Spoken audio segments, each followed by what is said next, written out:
একবার শুরু করে ফেলেন।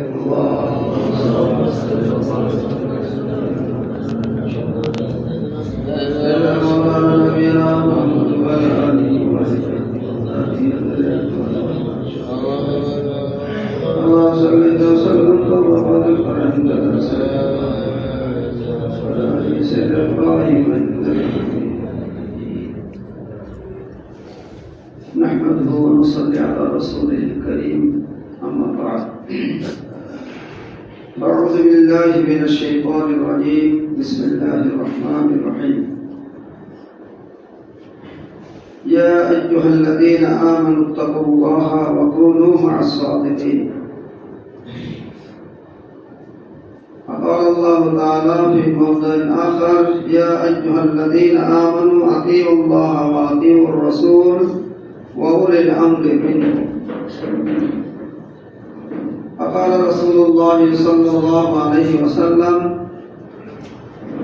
سيأتي زمان على أمتي يحبون الخمس وينسون الخمس يحبون الدنيا وينسون الآخرة يحبون الحياة وينسون الممات يحبون القصور وينسون القبور يحبون المال وينسون الزكاة يحبون خلق الله وينسون الله أنا بريء منهم وهم بريء مني أو كما قال عليه الصلاة والسلام الحمد لله رب العزة দরবারে শুকরিয়া আদায় করছি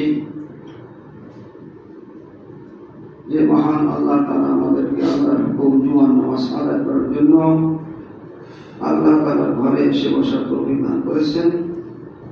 এজন্য আল্লাহর কাছে শুকরিয়া জানাই। সকলে বলে আলহামদুলিল্লাহ।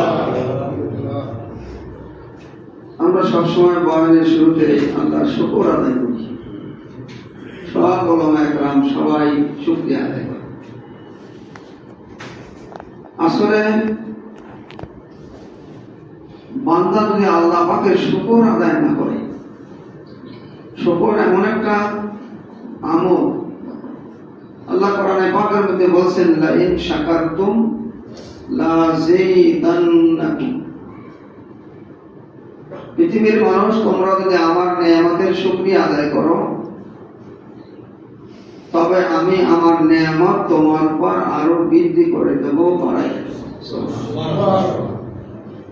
লাযীদান্নাকুম এই শব্দটা মানে আমি বাড়াই দেব। এখানে নিশ্চয় নিশ্চয় দুটো শব্দ আছে, কারণ লাযীদান্না এই শব্দটার আগে একটা লাম আছে। যারা আরবি গ্রামার জানেন এখানে এই লামটা হলো লামে তাকিদ, এর অর্থ হলো নিশ্চয়। এবং লাযীদান্নাকুম এই দান্নার শেষে যে নুনটা আছে এখানে তাসদীদ ওয়ালা নুন, এইটাকে বলা হয় নুনে তাকিদ। গ্রামার যারা জানেন তারা বুঝবেন। এই নুনের অর্থ নিশ্চয়, অর্থাৎ যারা আল্লাহর নেয়ামতের শুকরিয়া আদায় করবে আল্লাহ বলেন যে নিশ্চয় নিশ্চয় আমি আমার নেয়ামত ওই বান্দার উপর বাড়াই দেব। সুবহানাল্লাহ। নেয়ামত দেওয়ার মালিক কে? আল্লাহ। এজন্য আল্লাহ তাআলা শুকর করতে হবে। আল্লাহ বলছেন যে বান্দা যদি আমার শুকরিয়া করে তাহলে আমি বাড়াই দেব। যত শুকর করবে বাড়াই দেব। বাড়াই দেওয়ার মালিক কে? আল্লাহ। আমি দুইটা আয়াত পড়ছি কোরআন শরীফ থেকে, সংক্ষিপ্ত আলোচনা। আসলে আলোচনা করার কোন যোগ্যতাও আমার নেই। জুমার দিন কিছু বলতে হয়, আঞ্জুমানের হুকুম আছে কিছু দিনই আলোচনা করার, তাই করি। আসলে এলেম এক মহাসাগর। এলেমের কোন এহাতা নাই, সীমানা নাই।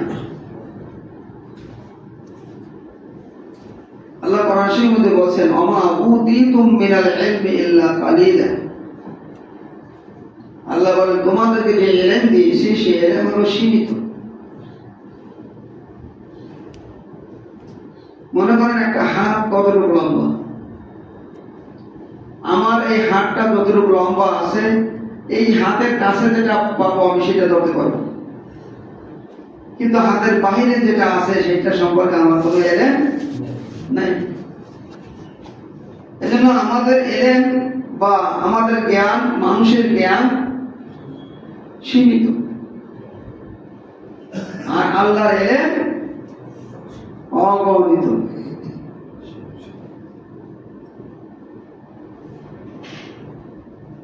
আল্লাহ তাআলা ইরশাদ করছেন, যতটুকু আমি আলোচনা করেছিলাম,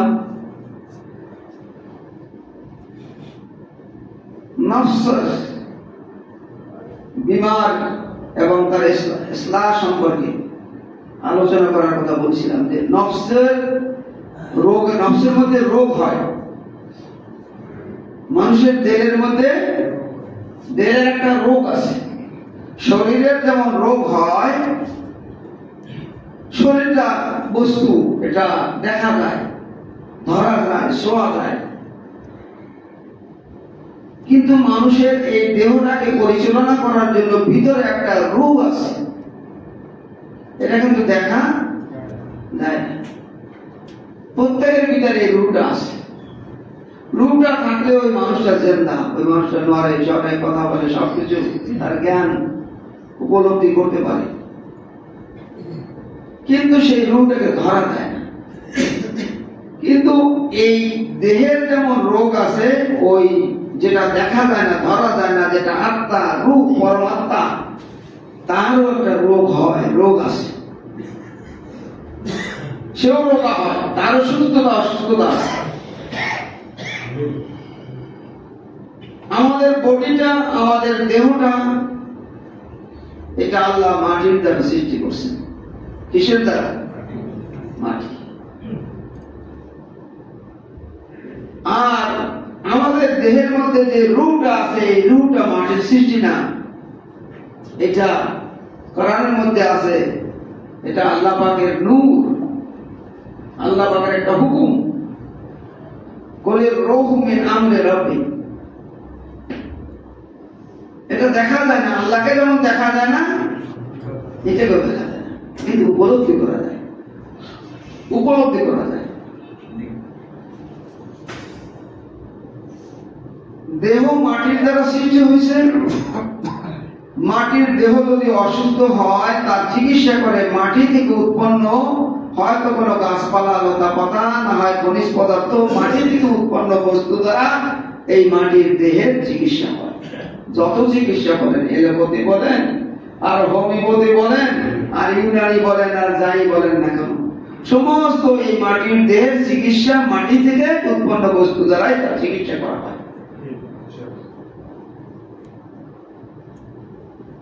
মাটির দেহ অসুস্থ হইলে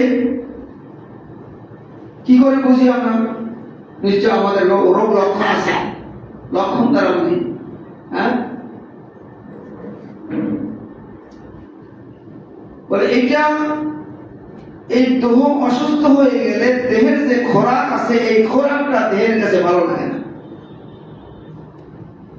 জ্বর হয়েছে, যদি রসগোল্লা দেয়, বলে যে দিতে লাগে। হ্যাঁ, টাইফয়েড হয়েছে, মিষ্টি জিনিস দিলেও বলে যে দিতে লাগে, কিন্তু আসলে ভালো মানুষে খাইলে কি ওটা দিতে লাগে না?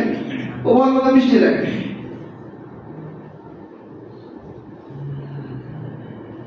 তার ঠিক তেমনি ভাবে মানুষের যে আত্মাটা, রূপটা, এইটাও অসুস্থ হয়ে যায়। অসুস্থ হয়ে গেলে এটা বুঝবো কি করে? বলে আত্মার যে একটা খোরাক আছে, ওই আত্মার খোরাকটা আত্মার কাছে ভালো লাগে না। ঠিক কিনা? হ্যাঁ, এই জন্য দেখা যায় এক মানুষ জুমার দিন এই এলাকায়, এই মহল্লায়, এই দলের মানুষ আমরা, আমার মনে হয় 1 বিল্ডিং এর লোক আসলে তো আমাদের দরকার নেই, কিন্তু আসতে পারে না কেন? আসি না কেন আমরা? কারণ আমার ওই রূহটা রোগা হয়ে গেছে, আমার ওই আত্মাটা রোগা হয়ে গেছে। আত্মার কাছে মসজিদে যাওয়া ভালো লাগে না, তিতা লাগে। যেমন রসগোল্লা তিতা লাগে, ওই মসজিদে আসতে সেটা তিতা লাগে। নামাজের আযান দিলে মসজিদে আসতে তিতা লাগে, কষ্ট লাগে।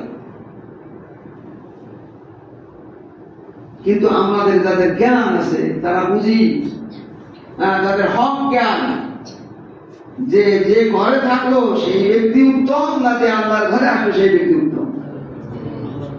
আল্লাহর ঘরে আসলো, কষ্ট করে আসলো, বৃষ্টিতে ভিজা কাদার মধ্যে আসলো, সেই মানুষটা উত্তম।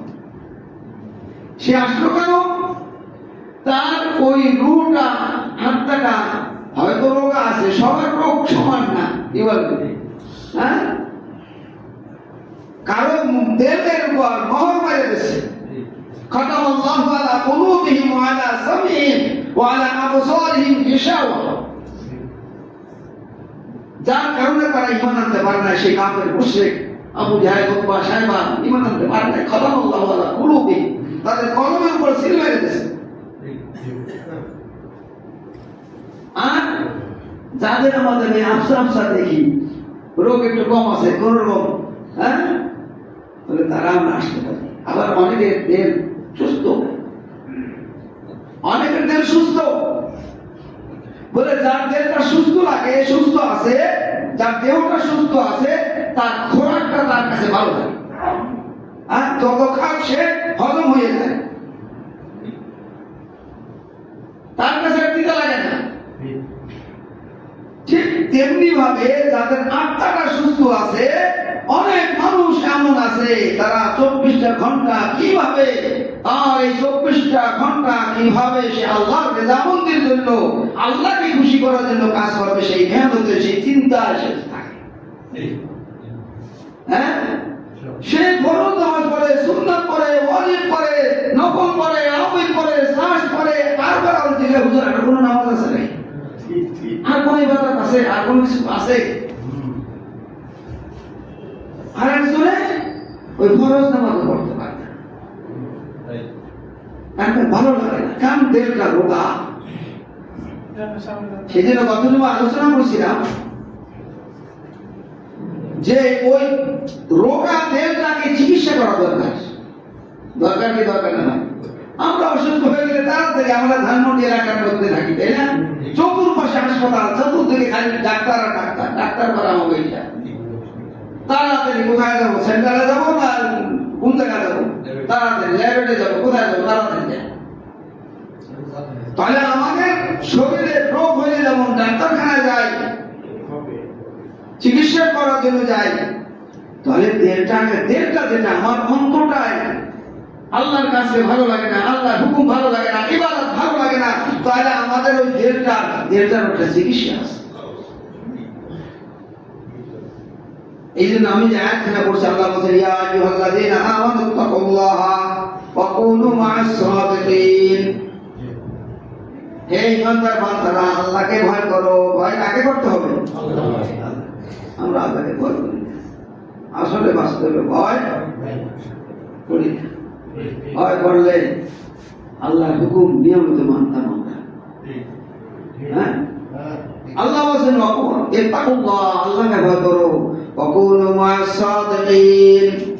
আর কি করো? তোমার ওই আত্মাটা যদি অসুস্থ হয়ে যায়, তবে তুমি সাদিকিনদের সঙ্গী হও, ডাক্তারের কাছে যাও।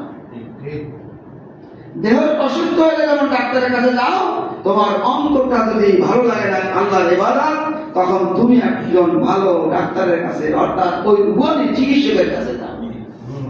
তার কাছে গিয়ে তুমি রুহের চিকিৎসা করো। মাওলানা রুমি রাহমাতুল্লাহ বলছেন, সাফকুন আয়নায়ে দিলরা আজগুবার তানুমায়াত জালওয়াইদি দারিয়া। সাফকুন আয়নায়ে দিলরা আজগুবার, গুবার মানে ময়লা, সাফকুন মানে পরিষ্কার করো, আয়নায়ে দিলরা তোমার দিলের আয়নাকে, অর্থাৎ দিলটাকে তুমি সাফ করো। আজ গোবার, গোবার মানে ময়লা থেকে, গোনা থেকে, নাপাক থেকে, খারাপ জিনিস থেকে। সাফ কুন আয়নায়ে দিলরা আজ গোবার তানুমায়াত জালওয়ায়ে দিদারিয়ার। যদি তোমার দিলটাকে সাফ করতে পারো, পাক থাকে, পবিত্র করতে পারো, তাহলে তুমি তানুমায়াত জালওয়ায়ে দিদারিয়ার, তোমার অন্তরের মধ্যে জানওয়াইতি দার ইয়ার মানে আল্লাহ এখানে, তখন আল্লাহর নূরের তাজাল্লি তোমার অন্তরের মধ্যে জ্বলে উঠবে। তোমার দেহটা তুমি সাফ করতে পারো। এই জন্য ভাই নিজের নিজে সাফ করা যায় না, নিজেকে নিজে সাফ করা যায় না। অনেকে আমরা মানি না, অনেকে আমরা এটা মানি না, না আমি নিজেকে নিজে সাফ করবো। কেন? আমার কাছে কোরআন আছে, হাদিস আছে, কোরআন পড়বো, হাদিস পড়বো, আমার নিজেকে নিজে সাফ করে নেবো। কখনো সম্ভব না, কখনো সম্ভব না। কেন সম্ভব না? মনে করেন আমার এই জামাটা ময়লা হয়ে গেছে,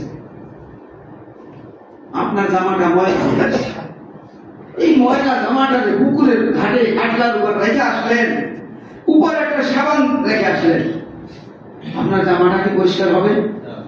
হবে? কেন হবে না? আর একটা লোকের দরকার, ওই লোক কি করবে? জামাটাকে ভিজাবে, সাবান মাখবে, কাচবে, পানি দেবে, পরিষ্কার করবে। ঠিক কিনা? ওই জামা নিজেকে পাক করতে পারে না। এই জন্য ওস্তাদ দরকার, এই জন্য কামেল ওলিয়ারা দরকার, এই জন্য রুহানি ডাক্তার দরকার।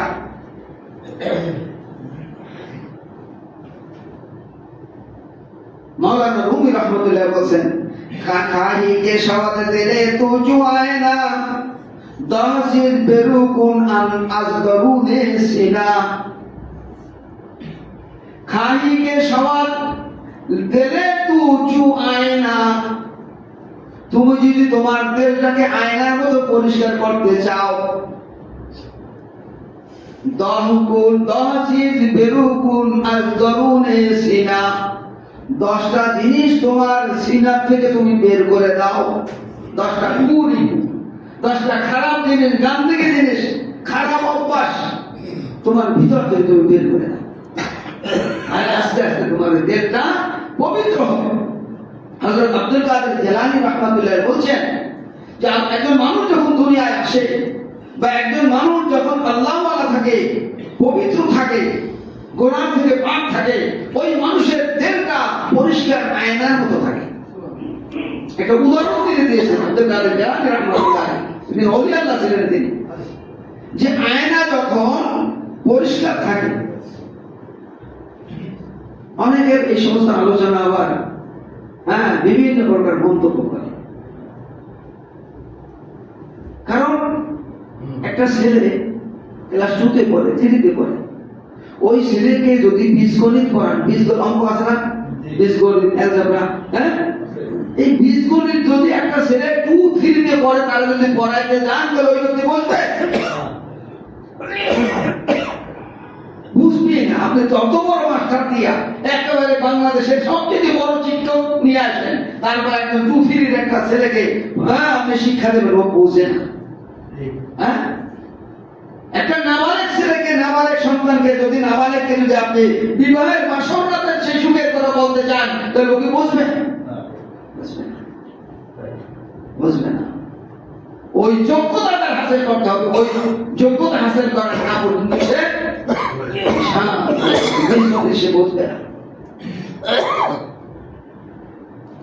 একবার দোষী করি আল্লাহ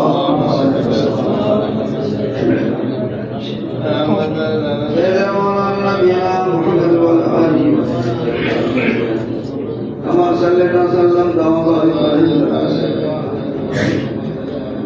যে কথা বলেছিলাম সেটা হলো হযরত আব্দুল কাদের জিলানী রাহমাতুল্লাহ বলেন যে মানুষের দেহটা হলো আয়নার মতো।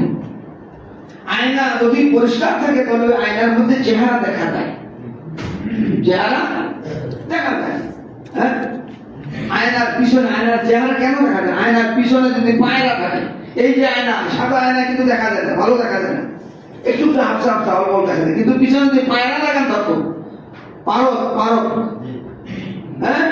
তাহলে পুরা সুন্দর দেখা যায়। কিন্তু ঠিক তেমনি ভাবে হযরত আব্দুল কাদের জিলানী রাহমাতুল্লাহ বলছেন যে মানুষের সেই অন্তরের মধ্যে, অন্তরটা একটা আয়নার মতো, সেই আয়না যদি সাফ থাকে, সাফ থাকে, পরিষ্কার থাকে, ওই আয়নার মধ্যে মহান আল্লাহ তাআলার ছায়া সেখানে প্রতিবিম্বিত হতে থাকে। আল্লাহর ছায়া সেখানে প্রতিবিম্বিত হয়। যেমন আয়নার মধ্যে যদি পারদ ঠিক থাকে তাহলে আয়নার মধ্যে কি দেখা যায়, কিন্তু বিভিন্ন কারণে আয়না দেখা যায় না। যেমন মনে করেন আয়নার পিছন যদি পারদ না থাকে তো দেখা যায় না। আয়না যদি চেহারা বেঁকা করে তৈরি করা থাকে, ঢালাইয়ের সময় ঠিক মতো ঢালাই হয় না, তাহলে চেহারা ভালো থাকে, বেঁকা দেখা যায়। কি বলে? অথবা আয়নার উপর যদি ময়লা পড়া থাকে তাহলে ওখানে কিছু দেখা যায়। অথবা আয়না যদি অপর দিকে ফিরানো থাকে, অন্যদিকে ফিরানো, পিছন থেকে আপনার চেহারা দেখবেন না। অথবা আয়নার সামনে যদি কাপড় লটকানো থাকে তাহলে ওই আয়নার মধ্যে দেখা যাবে না। এই যে প্রতিবন্ধকতা, আমাদের দেবদাস ওই প্রতিবন্ধকতা থাকার কারণে আমাদের আল্লাহর ছায়া সেখানে প্রতিবিম্বিত আমাদের হয় না। এই জন্য আমাদের কাছে ওই নাবালেক যেমন নাকি ওই 20 গণিত বোঝে না, অন্টুর ছেলেরা বোঝে না, নাবালেক যেমন বিবাহ কথা, বাসর কথা, সুখের কথা বোঝে না, ঠিক আমাদের অবস্থা আমরা ওইরকম বুঝি না, দেখেই বলে আমরা বলি যে ওইটা নাই, লাগে না, আমাদের দরকার নাই ওই কিছু না। इश्क़े महबूबे खुदा ज़ल्ज़ल हासिल नहीं, लाखों मोमिन हो मगर ईमान में कामिल नहीं। এই জন্য ইশকের দরকার, ইশক, মহব্বত, ভালোবাসা। আজ মহব্বত শাহ বান্দা মিশাওয়াদ, আজ মহব্বত মুর্দা জিন্দা মিশাওয়াদ। মাওলানা রুমি রহমাতুল্লাহ বলেছেন, যদি দিলের কাম থাকে আজ মহব্বত শাহ বান্দা মিশাওয়াদ, মহব্বতের দ্বারা, ভালোবাসার দ্বারা বাদশাহ তার সিংহাসন ছেড়ে দিয়া সে ফকির হইয়া রাস্তায় শুয়ে থাকতে পারে। কি বলে? আজ মহব্বত শাহ বান্দা মিশাওয়াদ, আজ মহব্বত মুর্দা জিন্দা মিশাওয়াদ। আল্লাহু আকবার। এই অনেক এই আলোচনা যারা কেমন আসিয়ে আছে। আল্লাহু আকবার। এই জন্য আমি যে কথাটা বলতেছিলাম যে আমাদেরকে এই দুনিয়ার জিন্দগি, দুনিয়ার জীবনটায় যদি কোনো মানুষ ভুল করে, দুনিয়ার জীবনে যদি সে আল্লাহর রেজামন্দি না পায়, তাহলে তার জীবনটা 16 আনায় মিশা, তার জীবনটা 16 আনায় মিশা। আমাদের জিন্দগি বন্দেগি ইবাদত আমাদের মানুষ করে আল্লাহ বানাইছে, আমাদের একটা বানানোর আল্লাহ তাআলার উদ্দেশ্য আছে। উদ্দেশ্য আছে না ভাই? আমাদের সফল কাম হতে হবে ইনশাআল্লাহ, সফল কাম। আমরা জান্নাত থেকে আসছি, আদম আলাইহিস কোথায় ছিলেন? জান্নাতে ছিলেন না?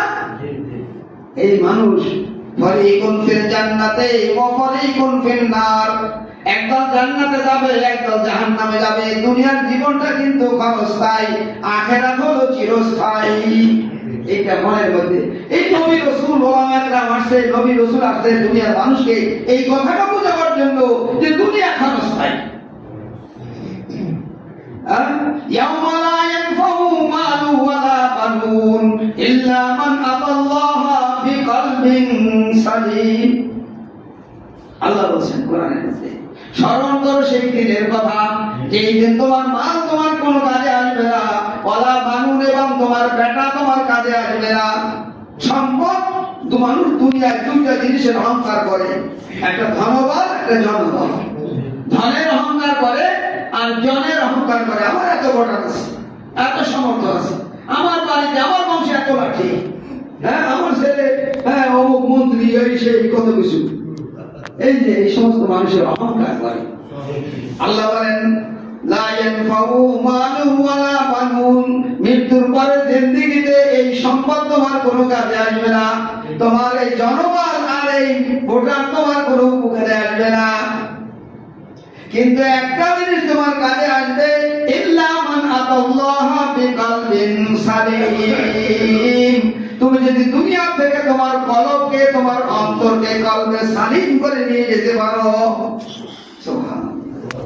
তোমার দেহটাকে, আমার দেহটাকে কি করতে হবে? কলবে জানে পবিত্র আত্মা, হ্যাঁ, আত্মাকে পবিত্র করতে হইলে ওই আল্লাহ পাকের হুকুমের মাধ্যমে, আল্লাহ পাকের হুকুমের তামিলের মাধ্যমে, আমলের মাধ্যমে তোমার আত্মাকে পবিত্র করতে হবে। না হয় তুমি ষোলো আনাই মিশে তোমার জিন্দেগি। ছোটবেলায় একটা কবিতা করছেন না, এক মাঝি আর এক বাবু নৌকায় বসে, তাই না? তারপরে জিগায়, এই বাবু সাঁতার জানুন? মাঝি জিগায়, এই আলোচনা শুনছেন না, পড়ছেন তো ছোটবেলা আমরা, হ্যাঁ? তাহলে সেই হলো, কখনো চারানা মিশা, কখনো আটানা মিশা, কারো জীবনের বা রণা মিশা, আর কারো জিন্দিগির ষোলো নাই মিশা। এই জন্য জিন্দিগি মিশা করলে চলবে না। এই জীবনের দাম আছে, সময়ের দাম আছে, হায়াতের দাম আছে। আল্লাহ পাক আপনাকে মানুষ করে সৃষ্টি করছে, হ্যাঁ? এই দামে, আপনি দামি মানুষ, দামি জিনিস, মানুষের অনেক দাম। আল্লাহর পরে মানুষের স্থান, হ্যাঁ, আল্লাহর পরে মানুষের স্থান। এই জন্য ভাইজান, আমরা দুনিয়াকে প্রাধান্য দিয়েছি, দুনিয়াকে প্রাধান্য দিয়েছি, আমরা আখিরাতকে প্রাধান্য দেই না। একটা ছেলে সারা বছর পরে এরপরে পরীক্ষা দিয়ে যদি ফেল করে কেমন লাগে? হ্যাঁ, আমাদের এই জিন্দিগিতে আল্লাহ তাআলা হায়াত দিয়েছে, এই হায়াতের জিন্দিগিতে যদি আমরা আমল করে পাস করতে না পারি, তাহলে আমাদের জীবন ষোলো আনা নিচে হয়ে যাবে। এই জন্য আমাদের জিন্দিগিটা সময়কে মূল্য দিতে হবে, পাঁচ ওয়াক্ত নামাজ নিয়মিত পড়তে হবে। আর যে কথা বলেছিলাম যে ওই কলমকে, কলমের দাওয়া, কলম অসুস্থ হয়ে গেছে, তার চিকিৎসা হযরতে হাদিসে পাক, হাদিসে মুনাফাহাতের মধ্যে একটা হাদিস আছে, আলাইকুম আলাইকুম আল্লাহ রাসূল সাল্লাল্লাহু আলাইহি ওয়াসাল্লাম বলেন যে তোমাদের অন্তরের জন্য চিকিৎসা হলো পাঁচটা। খামসাতুহুন্না মিন দাওয়াইল কলবি, কলবের দাওয়া, কলবের চিকিৎসা হলো পাঁচটা। এক নম্বর হলো মুজালাসাতুল লিসালিহিন, সালেহিনদের লোকদের, সালেহিনদের মানে নেককার লোকদের, অর্থাৎ ওলি আল্লাহদের সোহবত এখতিয়ার করা, ভালো মানুষের সংসর্গ এখতিয়ার করা। যে কথা আগে বলছিলাম, ডাক্তারের কাছে যাওয়া, ভালো মানুষের সঙ্গে থাকা, ভালো মানুষের সঙ্গে চলা, ভালো মানুষের কথা অনুযায়ী জীবন পরিচালনা করা, সেটা হলো সালেহিন। তারা ওলি আল্লাহ, তাদের কাছে থাকলে মানুষ দেহটাকে পাক করতে পারবে। এই জন্য এক নম্বর মেডিসিন, এক নম্বর দরকার কি, তোমাকে ডাক্তারের কাছে যাইতে হবে। আর তা হলো কি, সালেহিনদের, নেককার লোকদের সাথে, ওলি আল্লাহদের সাথে সংযোগ করতে হবে। দুই নম্বর হলো কিরাআতুল কোরআন, কোরআন তেলাওয়াত করা, কোরআন তেলাওয়াত করা নিয়মিতভাবে। কোরআন তো আমরা পড়ি না। সূরা আল-কাসির রহমাতুল্লাহ সেই জন্য আমাদেরকে ওয়াজিফা দিয়েছেন, এই বয়ান করলে বলে কি, এই ওয়াজিফার কথাই কবে, তার ওয়াজিফার কথা বলে দোষটা কোথায়? সূরা আল-কাসির রহমাতুল্লাহ বলেন সূরা ফাতিহা, ইখলাস, ফালাক, নাস, বাবা তুমি প্রত্যেক নামাজের পরে পড়ো, এটা আল্লাহর কালাম। ফাতিহা কার কালাম? আল্লাহ। সূরা ফাতিহা, সূরাটা কার কালাম? আল্লাহর কালাম। ইখলাস কার কালাম? আল্লাহর কালাম। পড়তে দোষটা কোথায়? এই ধানমন্ডি মসজিদ 1949 সালে হয়েছে। কত বছর? 73 বছর হয়েছে। 76 বছর, 76 বছর হয়েছে ধানমন্ডি মসজিদ। মসজিদ যখন হয়েছে তখন থেকে এই ওজিফার ফাতিহা, ইখলাস, ফালাক, নাসের কথা বলা হইতেছে। বছরে একজন মানুষকে ওজিফা পড়লেও 76 বছরে 76 জন লোক এই ওজিফায় বসলাম না। বছরে একজন হইল, কই আমরা 2 জন 3 জন 5 জন আমরা বসি, হ্যাঁ? এই জন্য এই কোরআনের দ্বারা মানুষের আত্মার রোগের চিকিৎসা, এটা যেমন বডির চিকিৎসা হয় বিভিন্ন অ্যান্টিবায়োটিক দিয়া, আর মানুষের আত্মার রোগের চিকিৎসা হয় এই কোরআনের দ্বারা। আল্লাহ বলেন কোরআনের মধ্যে, ওয়ানুনাজ্জিলু মিনাল কোরআনি মা হুয়া শিফাউন ওয়া রাহমাতুল লিল মুমিনিন। কি বলে এটা কোরআন আয়াত না? ওয়ানুনাজ্জিলু মিনাল কোরআন, আল্লাহ বলে আমি এই কোরআনকে নাযিল করছি মিনাল কোরআনি মা হুয়া শিফাউন, এটা বান্দার জন্য শিফা শিফা শিফা, মেডিসিন দাওয়া। কোরআন হলো দাওয়া। আল্লাহ রাসূল বলেছেন সূরা ফাতিহা এমন সূরা, এই সূরা বিভিন্ন মানুষের দুনিয়ার রোগেরও চিকিৎসা হয়, আখিরাতের ওই অন্তর রোগেরও চিকিৎসা হয়। তো আমরা এই জীবন করতে বসি, ওই সময় দিতে পারি না, বাসায় গিয়ে মোবাইল দেখবো, বাসায় গিয়ে টেলিভিশন দেখবো, অথবা ঘুমাই থাকবো, গল্প করবো, কিন্তু এখানে 2 মিনিট 5 মিনিট সময় আমরা দিতে। অথচ এই ৭৬ বছর পর্যন্ত এই মসজিদের ইমাম সাহেবরা, কত মানুষ এখানে আসছে, কত ইমাম আসছে, কত মুয়াজ্জিন আসছে, হ্যাঁ, তারা বলছে, বলে গেছে সবাই, অনেক মানুষ বলে গেছে, চলে গেছে, আমরাও সেরকম থাকবো না, আমাদেরও জীবন শেষ হয়ে গেছে প্রায়, কি বলেন, থাকবো না, আপনিও থাকবেন না।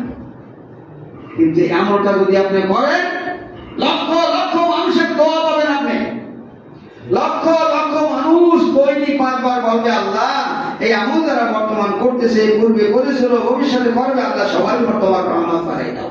সুবহানাল্লাহ। আপনি কবর বসে থাকবেন, হ্যাঁ, সারা পৃথিবী আপনার ছেলে মেয়ে নাতি নাতনি আপনাকে বলে যাবে, কবরটাও চিনবে না, কোন কোন স্থানে কোথায় দাফন হয়েছে আপনার আমার কেউ জানবেও না, হ্যাঁ, সেই বংশধর আমার জন্য আপনার জন্য দোয়া করবে না।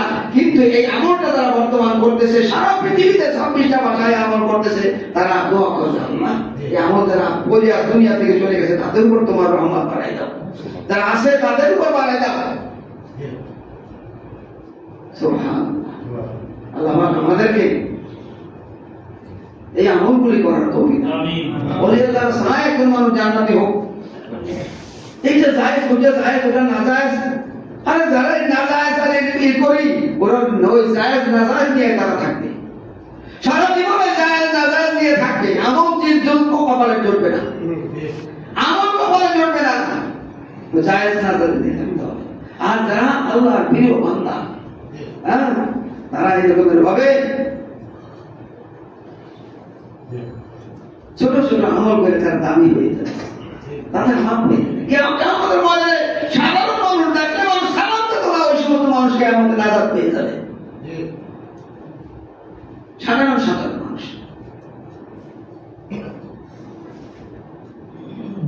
হযরত আবু আব্দুল্লাহ মাওয়ালি রাহমাতুল্লাহ আলাইহি একজন ওলি আল্লাহ, আবু আব্দুল্লাহ মাওয়ালি রাহমাতুল্লাহ আলাইহি তার ভাইয়ের কাছে চিঠি লিখছে যে ভাই আমি অনেকদিন আল্লাহর কাছে 3টা জিনিস চাইছি, আল্লাহ তাআলা আমাকে 2টা জিনিস আমাকে দিয়ে দিয়েছে, পাইছি 2টা জিনিস। কি? যে আল্লাহর কাছে অনেকদিন দোয়া করছে, আল্লাহ তুমি আমাকে একটা ভালো জায়গা দাও, আমি সেই জায়গা থেকে আমি তোমার ইবাদত করব। অর্থাৎ আল্লাহর কাছে দোয়া করছে, দুনিয়ার মধ্যে সবচেয়ে ভালো জায়গা মানুষ মনে করেন মক্কা মদিনা, আল্লাহর ঘর, হ্যাঁ, আল্লাহর কাছে দোয়া করছে, আল্লাহ যেন আমি মক্কা মদিনা ওখানে থাকতে পারি, ওখানে আমার একটা বাসা হয়ে যায়। আর একটা জিনিস চাইছে আল্লাহ তাআলার কাছে, আল্লাহ তুমি আমাকে একটা ভালো খাদেমের ব্যবস্থা করে দাও, যে খাদেম আমাকে নামাজের ওয়াক্ত হইলে পানি গরম করে দেবে, জায়নামাজ দেবে, আমার সবকিছু ব্যবস্থা করে দেবে, একটা খাদেম বানিয়ে। তো আল্লাহ তাআলা আমাকে দিয়েছে, একটা খাদেম পাইছি, যখন আল্লাহ চাইটাই পাই। আর আল্লাহ আমাকে তৌফিক দিয়েছে আমি মক্কা শরীফে থাকি। আর একটা জিনিস আল্লাহ তাআলার কাছে চাই যে আল্লাহ আবু আব্দুল্লাহ মাওয়ালি রাহমাতুল্লাহ আলাইহি কাছে চিঠি লিখেছে তার ভাই, যে অনেকদিন আবু আব্দুল্লাহ মাওয়ালি তার আপন ভাইয়ের সাথে দেখা নেই, সে বিভিন্ন এলাকায় সফর করে বেড়ায়, বিভিন্ন জায়গায় দাওয়াত দেয়, হ্যাঁ, চিঠি লিখছে, ভাই তোমার সাথে দেখা করার জন্য আমার মনটা আগ্রহ, তোমাকে দেখতে মনে চায়, তোমাকে যদি দেখতে পারতাম আমার মনের 3টা আশা পূরণ হইত। একটা হলো কি, আল্লাহর কাছে চাইছি যে আল্লাহ তুমি আমাকে একটা ভালো জায়গা দাও, যে জায়গা থেকে আমি তোমার ইবাদত করতে পারি, সেটা আমি পাইছি, আমি মক্কায় থাকি, এখন কাবা করে নামাজ পড়ি। আর ভালো একটা খাদেম আল্লাহর কাছে চাইছি, সেটাও পাইছি, আল্লাহ একজন খাদেম মিলে দিয়েছে। কিন্তু ভাই তোমার সাথে দেখা আমার বহুদিন হয় না। এই 3টা কথা লিখে একটা চিঠি লিখছে তার ভাইয়ের কাছে, আবু আব্দুল্লাহ মাওয়ালি রাহমাতুল্লাহ আলাইহি। ওনার ভাই আবু আব্দুল্লাহ মাওয়ালি রাহমাতুল্লাহ আলাইহি চিঠির অপর পৃষ্ঠে ওই চিঠিতে তার উত্তর লিখে দিয়েছে। লেখছে ভাইয়ের কাছে, ভাই তুমি একটা কথা মনে রেখো, জায়গা দামি হইলে মানুষ দামি হয় না। একটা উত্তর, জায়গা দামি হইলে মানুষ দামি হয় না। তুমি মক্কা থাকো, তাতে কি হয়েছে? তুমি যদি দামি না হইতে পারো, তুমি মক্কা থাকো, তুমি যেখানে ইচ্ছা মদিনা হোক, মক্কা হোক, ভালো জায়গা থাকলেও তুমি দামি হবে না যদি তুমি দামি না হইতে পারো। তোমার আখলাক, তোমার চরিত্র যদি ভালো না হয়, ভালো জায়গা থাইকা তুমি ভালো হইতে পারবা না। তুমি মক্কা থাকলে কি হবে? দ্বিতীয় প্রশ্নের উত্তর লেখছে, ভাই তুমি একটা ভালো খাদেম পাইছো, কিন্তু ভাই তুমি এইতে খুশি না হইয়া তুমি একজন মানুষকে নিজের খাদেম বানাইছো। একটা মানুষ তোমার খেদমত করবে, সেটা তুমি খুশি হয়ে গেছো। ভাই আমি খুশি হইতাম তুমি যদি ওই মানুষটার খাদেম হয়ে যাইতা। তুমি যদি দুনিয়ার মানুষের খাদেম হইতা, তাহলে আমার মনটা খুশি লাগতো। হ্যাঁ। 3 নম্বর প্রশ্ন, ভাই তুমি আমাকে দেখতে চাও, তুমি আমাকে ভালোবাসো, আমাকে দেখতে চাও? তো লেখছে, ভাই আমার মনে হয় তোমার দিলের মধ্যে আমাকে পাওয়ার আকাঙ্ক্ষা, আমাকে দেখার আকাঙ্ক্ষা, আমার মনে হয় আমাকে দেখার আকাঙ্ক্ষা তোমার অন্তরের মধ্যে যতটুকু বেশি আছে, আল্লাহকে পাওয়ার আকাঙ্ক্ষা তোমার দিলের মধ্যে ততটুকু কম আছে। আল্লাহ। সেজন্য ভাইজান, অন্তরের মধ্যে শুধু থাকতে হবে রেজায়ে মাওলা, আমি কিভাবে মাওলাকে রাজি করব। হযরত শামসুল হক ফরিদপুর রাহমাতুল্লাহ আলাইহি, ওনার মাদ্রাসা থেকে আমরা দাওয়াত করছি।